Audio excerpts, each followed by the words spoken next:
আসসালামু আলাইকুম সুপ্রিয় দর্শক মণ্ডলী, এই সুন্দর বাগান বিলাস এবং একটি জানালার পেন্টিং টিউটোরিয়াল শেয়ার করতে যাচ্ছি আজকে। প্রথমেই আমি জানালার মাপজোক এঁকে নিচ্ছিলাম।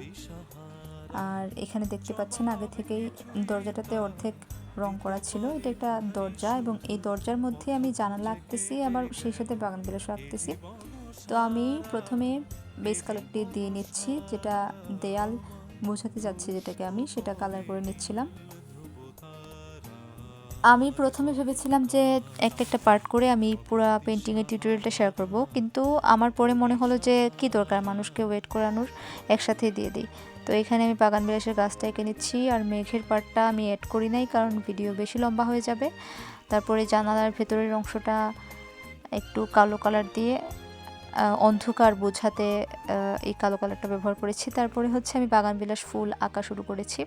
এখানে কয়েকটা কালারের শেড দিয়ে দিয়েছি যাতে রিয়েলিস্টিক ভাইবসটা আসে। আর তারপরে বাগান বিলাসের মাঝে মাঝে হালকা হালকা পাতা দিয়ে দিচ্ছি। এখানে পাতার রেখাগুলো একটু ডিফাইন করে নিচ্ছিলাম, দেখেই বুঝে নেবেন।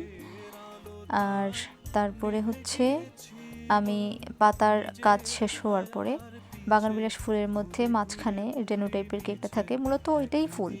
আমরা মনে করি যে পিঙ্ক কালারের অংশটা মনে হয় ফুল, আসলে পরে যেটা আমি জানতে পারছি যে এই আমি এখন যেটা আঁকতেছি এটাই আসলে বাগান বিলাস মেইনলি ফুলটা, কিন্তু ওইটা মনে হয় পাতা।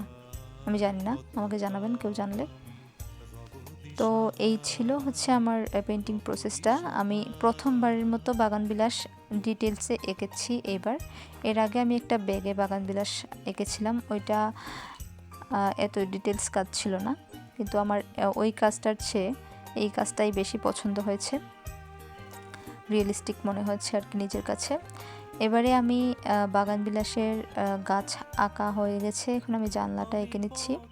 জানলাতেও আমি কয়েকটা কালার মিক্স করে শ্যাডো আনার চেষ্টা করেছি যাতে রিয়েলিস্টিক ভাইবসটা আসে। আর জানালাটা এঁকে নেওয়ার পরে হচ্ছে আমি পর্দাটা এঁকে নিয়েছিলাম। পর্দাতে আমি ইউজ করেছিলাম হচ্ছে সাদা, আর সাথে সাথে অল্প একটু ব্ল্যাক কালারটা মিক্স করেছিলাম। তো আমার কথা শেষ হয়ে যাচ্ছে কিন্তু আঁকা শেষ হচ্ছে না, কি করব। আর কিছু না করি, কিছুক্ষণের মধ্যেই শেষ হয়ে যাবে আমার আঁকাটাও। তো এই ছিল আমার বাগান বিলাস ও একটি জানলা আঁকির টিউটোরিয়াল। নিত্য নতুন আর্ট টিউটোরিয়াল পেতে আমার সাথেই থাকুন। আল্লাহ হাফেজ।